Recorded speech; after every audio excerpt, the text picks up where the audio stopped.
మొస్రా శ్రీ సీతారామచంద్ర స్వామి ఆలయంలో టీపీసీసీ అధ్యక్షులు మహేష్ కుమార్ గౌడ్ విశేష పూజలు నిర్వహించారు. ఆలయంలో సతీ సమేతంగా దర్శించుకొని ప్రత్యేక పూజల్లో పాల్గొన్నారు. ఆలయానికి వచ్చిన ఆయనకు ఆలయ అర్చకులు శ్రీనివాసాచార్యులు, నవీన్ పంతులు పూర్ణ కుంభంతో ఘన స్వాగతం పలికి వేద ఆశీర్వచనం అందజేశారు. ఆయన మరెన్నో ఉన్నత శిఖరాలు అధిరోహించాలని కోరారు.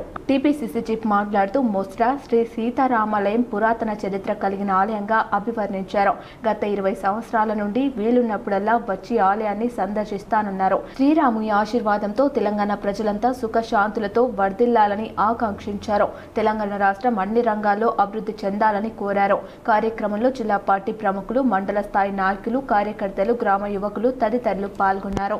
పురాతన చరిత్ర కలిగినటువంటి సీతారాముల వారి ఆలయం ఇది మోస్రాలో. నేను దాదాపు 20 సంవత్సరాల నుంచి ఈ గుడి దర్శనానికి వస్తూ ఉంటాను. శ్రీరామచంద్రుడు నిన్న శ్రీరామనవమి కళ్యాణోత్సవం జరిగింది.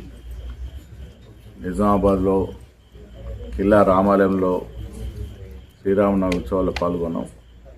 ఇవాళ ఇక్కడ శ్రీరాముని పట్టాభిషేకం జరిగినటువంటి దృశ్య ఇక్కడికి వచ్చి శ్రీరామచంద్రుడు, సీతారాం, ఆంజనేయ స్వామిని దర్శనం చేసుకోవడం జరిగింది.